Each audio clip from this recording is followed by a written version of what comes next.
Hello guys, welcome back to another episode of MuscleBrew. This is Angel. I got Martin here with me. Hey, what's up, man? So, just right to the point. So, Akim Williams just uploaded a new video doing some hack squats. Well, yeah, it's a hack squat to an extent. So yeah, Akim sure. Williams. I think he's gonna compete on the Arnold. Yeah, he's gonna compete on the Arnold, right? Yeah, I believe so. Yeah, he's gonna compete on the Arnold, and oh my god, man.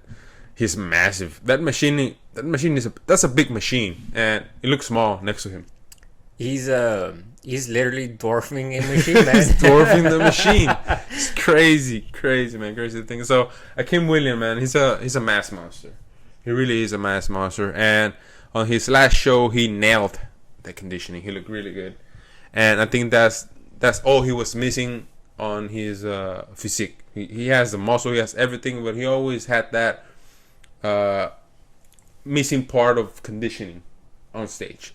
And now this year he found it, and I think it's gonna be a really good Arnold and a really good Olympia for him. And I see him in the top five here on the Arnold and top 5 on the Olympia. Oh wow, that's a really good prediction. I mean, yeah, man. This guy's huge, man. I mean, to be honest, I'm not even sure if Akim Williams is training with the machine or the machine is training with Akim Williams. Yeah. I mean, this guy is just crazy, man. We said it before. This guy's got some really thick skin. As long as this guy just comes on really, really good conditioning to make up for that. But, I mean, who knows, man? I'm really excited to see Akim Williams. Yeah, he looked really good in the last showing. I'm sure he's going to look better on the next coming show. So, it's a really big threat for that crown on the Arnold. And maybe the Olympia. You never know, man. Never know. So, another guy I want to talk about today is also Logan Franklin. So Logan Franklin, why we want to talk about Logan Franklin, man? I mean, Logan Franklin always looks very crazy in these videos, man. This guy, some people have saying that, if anybody's gonna take the crown or the trophy from Chris Bumstead. Yeah, from Chris. If it's the only one that looks like he's gonna take it from him is Logan Franklin, because let's face it, man, for a classic physique they're looking for a certain type, or even in any category they're looking for a specific shape, and they want to see who fits that shape the best. So I mean, this guy looks really good, man. I mean, look at him right here posing, under the goon light. This guy looks just crazy, man. And I believe somebody did like a comparison with him and with Chris Bumstead. Yes, we're gonna look at that right now. And things I've heard and seen from Logan Franklin, and seeing all he's doing, he still needs to. He can still add a lot of muscle to his frame because of his height. So he's still growing. He's a young guy. He's still growing. As we can see, I can see he's still missing some tricep there. I believe he's 6 feet, right? Yeah, he's 6 feet. Chris Bumstead is 6'1", so he's right there. He just needs to grow. He needs a little bit more tricep, a little more of everything, right? I'm sure as he's gonna grow into the division, I'm sure he's gonna get better each year. But as of now, I don't think he's really a threat yet. Maybe next year, maybe in 2 more years. Yeah, I mean, but as of now, he has the structure to beat Chris Bumstead. He does have it, but he still needs to fill it with muscle. Yeah, he could go toe to toe with Chris Bumstead. But when it comes to muscle, Chris Bumstead is a 6'1", 240 pounder, classic physique competitor, bro.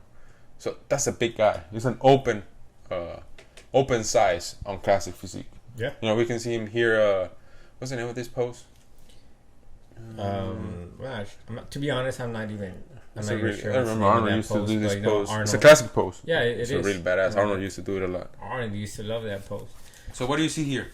I mean, I see that they have almost the same shape, but obviously Chris Bumstead just has more density. Yeah, it has more muscle. But look at Logan's shoulders. It's a really good shoulders compared to Chris Bumstead. He has much better bicep peaks than Chris Bumstead. We know Chris Bumstead, one of his weak points is his arms, and we can see right here that you can tell. Yeah, I mean, Chris Bumstead's arms are not small, but that bicep and that tricep peaks are just too close to his torso. They're not to the extension of the arm. They don't have a good shape. Yeah, they kind of remind me of Dorian Yates' biceps. Oh yeah, they're not. His arms. It's not that they're small. It's just that it's too retracted up into the torso. The attachment is too high. Yeah, okay, exactly. Something like that. I'm not sure. I'm 100% true on that. So yeah. So all he's missing right now is mass. So I'm sure as he grows into the division, I'm sure he's gonna do a lot of more damage. As of now, he looks great. He can still win some shows outside of the Mr. Olympia, or maybe outside of the Arnold. But as to win a prestigious show as an Arnold or as a Mr. Olympia, he's not there yet. No, unfortunately, he's close. He's close, but soon he's gonna. Yeah, I mean, and who knows? Who knows how many more champions we have for Chris Bumstead? Because we know he has that those medical conditions with his autoimmune. But I mean, who knows, man? Maybe he might go for 3 wins. I know he doesn't want to do much, a lot of years, right? He wants to retire young. Exactly. Because of his. So who knows if he's even gonna quit while he's on top, and he's never gonna be, dethroned. Yeah, it's a tough choice being on top and just say I need to retire. Yeah. I think that's the most classical way of getting out. And I mean, and I don't mean classical as in the category, but that's a very classy way to say goodbye. Yeah, no one was able to beat him. Yeah. He could go with I was never defeated. True. Okay, so that's Chris Bumstead. We also have some Chris Bumstead. We have this picture he uploaded a few days ago with a lat spread. He was also compared to Dorian Yates in the 90s. Yeah, those black and white pictures always look very great I think Chris on Bumstead, any bodybuilder. One of the best Chris Bumstead poses, one of the best poses of Chris Bumstead, I think, is this one. Yeah, his lat spread. Yeah, he's got lats, some really crazy lats. Yeah, those lats and just the tiny waist he has and the cap delts, the thick chest. I think it helps a lot with the flow. I mean, this guy is almost like an. I mean, I'm not gonna. I've said it before. To be honest, I'm pretty sure this guy would look really, really good next to some open class bodybuilders. Yeah. I mean, he would probably even still hold his own. Yeah. He would still hold his own. But still, he's at 240 pounds, and he's going to compete against guys that are maybe 30 or 40 pounds heavier than him. Yeah. It's going to be hard, yes, because they have way more muscle, but he's going to bring the conditioning. I think it was that picture or that small video of him and Ramy posting next to each other after the Mr. Olympia win. They posted both, and I'm not gonna lie, man. Chris Bumstead looked hold his own. Yeah, man, he was he could hold his own next to Big Ramy. Current and then and then with who, man? Like Big Ramy. He's the monster. That's that guy left humanity a long time ago. Left humanity behind. Yeah, I mean. Okay, so next level stuff, man. So this is Chris Bumstead. I honestly don't like the shape of his quads. I think he needs more detail, but I think it's genetics. That's the way his legs are. I don't really like his shape, but it's good. Yeah, it's good. Okay, so also now that we're talking about Big Ramy, we're also gonna talk about the little update he did about his rear lat spread. So. One of the main criticisms of Big Ramy was his back, that he needed to add some size to his back. So, what do you see here? Do you think he achieved it? To be honest, I don't think this is a really good picture, man. First of all, I don't think that's a really good angle, and that dark shade really hides a lot of that lower back. I mean, I see. But look at the arms. Look at the arms. There are veins all over the arms. So it means he's in really good condition. Yeah, I mean. This is probably not the best back picture for me, the best back pose. And I mean, look at those rear delts, man. It looks like they are like connected to, what's that? The teres muscle or something like that. Yeah. In the back. And the teres major, teres minor. Okay, yeah, they're below the rear delt. Like, bro, dude, like those look like they're connected to the rear delt. That's just how crazy it is. So far as that, he looks like he's got some really good conditioning considering, the vascularity in his triceps. I really like that lat spread, I'm not gonna lie. It's a really good lat spread. A lot of thickness. I think he's gonna do good. I really do appreciate that he's gonna come in good conditioning, just seeing his arms. And I think it's gonna be a really good battle against another Persian, the Persian Wolf. He's already here in the United States, 5 weeks out from the Mr. Olympia. That means he's gonna bring his best, and we know that when Hattie Chupans brings his best, it's dangerous. Yeah, because they've said that those flights on the way over here really messes up with the conditioning. Yeah, holding water. Yeah, due to I guess because of the high pressure, and also sitting down, not doing so much, and just accumulating calories, I think. Okay, I thought it was kind of a little bit because of that's the what I'm thinking. pressure. I don't know. That's what I'm thinking. What were you thinking? Because I've heard in the past that I'm not sure if it's true, man, but I've heard that the pressure when you go up in the you know how like when you go up and down the elevator to when you go to a certain heights, apparently the pressure in your ears, I guess that's why they pop. But apparently I had heard that the pressure from going really high up in the air really it makes the body hold some water to an extent. Oh, okay. So that was a pretty good explanation. And apparently it makes some physical changes within the body with, I guess, like water and sodium intake, and it really does mess up a little bit with the conditioning. Oh, crazy. I would think that just because he's spending so much hours sitting down without burning calories that you hold more water. And I was just going with a simple thought. Yeah. I mean, that kind of makes sense considering these guys are always, training or eating. So and the body is used to always be moving. Yeah, and then there's some of these 10-hour flights and stuff, or even more. But yeah, man, I don't remember exactly where I heard that, but I remember listening to something like that. That's pretty interesting to know. It's pretty cool thing to now learn and know. Okay, so this is 8 weeks out. He's 322 pounds. Damn, that's a 322 pounds. 8 weeks out from the Mr. Olympia. I think do you think he's gonna drop another 10 pounds maybe? And veins everywhere.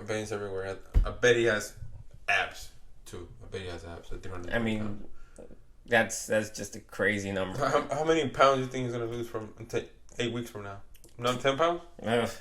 I mean, who knows, man? I mean, 30 years from now, we're gonna see 250-pound bodybuilders shredded on stage. 350 pounds.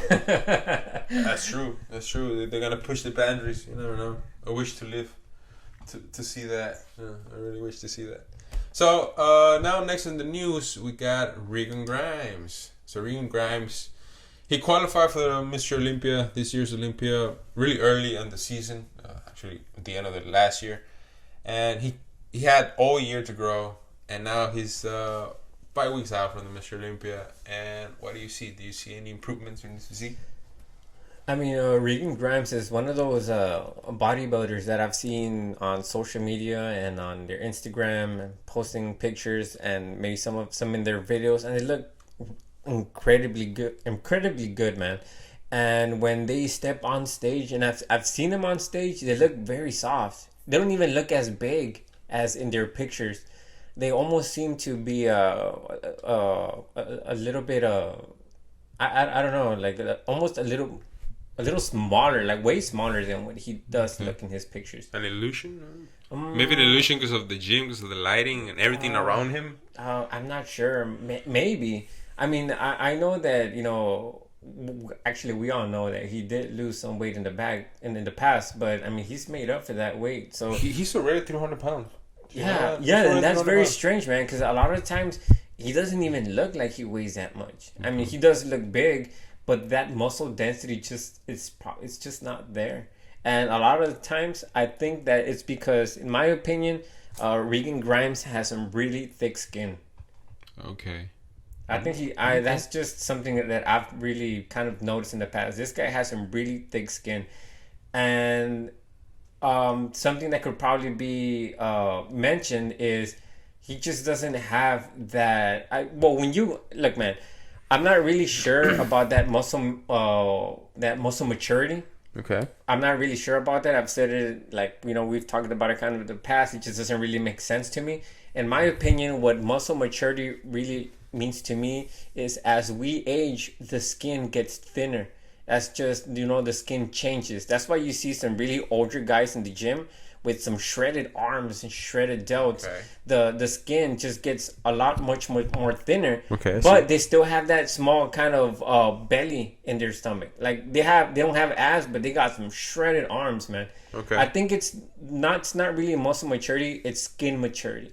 And I think Regan Grimes might be missing that. But that's just kind of what I've seen. Oh, he's also young. Yeah, he's very, very young. He's 20s. He's in the late 20s. He's pretty young. He reminds me a lot of one of our friends from high school. Oh, yeah. His physique is pretty similar to yeah. him.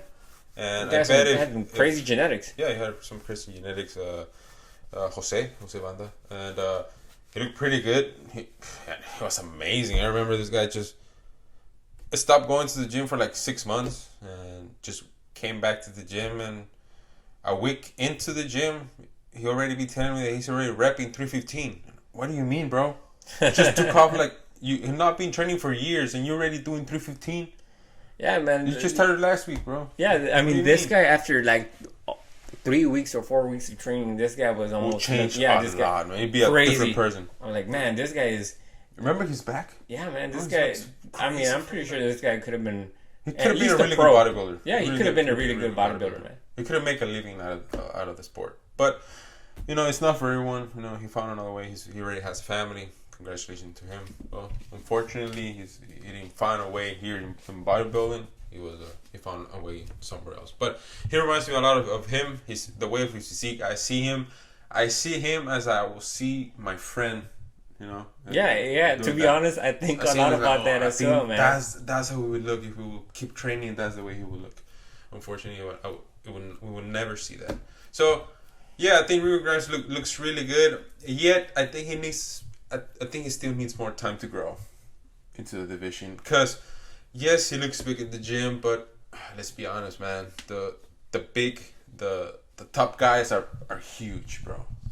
Just huge human beings, and they're it's hard to beat them because they've been training 10 years, 12 years longer than you. You need to catch up to them, and it's gonna take time, but I'm sure he's gonna get there. I'm sure I see him as a Mr. Olympia in a few years. You never know. He could. I think I remember some people saying in the past. Yeah. But yeah, I think he has a really bright future in the sport, and well, cannot wait to see him and see him place better on this year Olympia. I think he's placed second to last year, and I hope he does better. Top 10. He needs to do top 10. He needs to do top 10. If not, it's gonna be a really bad off season. So top 10 for this year. Okay, so not the last one. The other update is gonna be James Hollingshead. We're gonna talk about James Hollingshead. He recently uploaded a video doing some hack squats here. And Hollingshead, man. Yeah, man. This guy leaves heavy. Yeah, I actually said it earlier. Man, look at those calves, man. They're as big as my head. There's some really big calves. He's a big guy. This guy kind of reminds me of Dorian Yates. The way he trains, it really does remind me of Dorian Yates. He trains really heavy. He trains all the way to the muscle failure, that those crazy workouts that gives you that thick, grainy muscle. Yeah, man, this guy goes into the dungeon and ready to kill, man. To kill some iron, man. Just to do what we love. And so we wish him the best. He's also going for that top 10. No, top 10 this year. Top 5, hopefully. But it's gonna be hard. But he's a big guy and he's so young. So. Yeah, I mean, this is one of the guys that has had. He's been ready, man, for a long time now. He's been ready for half of the year. Yeah, then he had 10 days or 2 weeks because of a COVID thing. Yeah, he was not able to train. He looks amazing. Yeah, this guy's been 1 week out for the past 20 weeks out. Yeah, he's looking really good. He's been keeping a really good condition off season. So, man, I wish him the best on the Mr. Olympia coming up. So the last guy we're gonna talk about today is Michal Krizo. I mean, look at this guy, man. This guy's huge, man. Look at those pectoral muscles, man. They could have a P.O. box, each one of them. He's a big guy. Yeah. But unfortunately, he's in the Elite Pro. So he's not an IFBB Pro. He's the IFBB Elite Pro. So he's in another league. So he's in Europe. he does not compete here in the U.S. Though he's 2 weeks out from the Arnold Classic Europe, and he's the best bodybuilder over there in Europe, and he needs to come over here in the United States. But if he comes to the United States, he needs to get his pro card. Yeah. For him to be. I'm pretty sure he'll do that right away. Yeah, he has an amazing physique, but I don't think he has any plans to do that right now. Come on, Krizo. Come on, man. Head over here. Imagine having this guy, on the Olympia or on the Arnold. Right now on the Arnold. It'd be amazing to have this guy there. It's a big guy. But then again, man, you got to consider. I mean, if he's the best over there, I'm pretty sure he's making some really good money over there. Would he be making less over here by placing lower? I mean, who knows, man? But I mean, if it's being paid more over here than over there, then you see it as a financial thing? Maybe. It's kind of like a small fish. I mean, a big fish in a small bowl, going to a small fish in a big bowl. It makes sense because let's be honest, you cannot make a lot of money from bodybuilding. Yeah, exactly. So it's hard to make money in bodybuilding, and if he's making a really good living over there, why change the formula? What changed was not broken. I'm just gonna stay here and live a really good life. So. But I mean, now that I'm thinking about it, a small fish in a big bowl does not really apply to him, considering how big he is. He's gonna be a big fish in a big bowl, man. He's gonna break the bowl. So, man, we wish him the best. These Arnold Classic, I'm sure he's gonna win, unless someone else is bigger than him or better than him. But man, I cannot wait. I hope he makes the decision and comes over here to US and compete with the big guys and see how he does. I'm sure he's gonna do well. Yeah, I'm pretty sure he's gonna do really good. So I'm sure. Please come and let's make this happen. For sure. So, anything else you want to add to this long ass video, man? Nah, man, I'm good for now. Okay, guys. Hope you like it, and see you in the next one. All right, later, guys.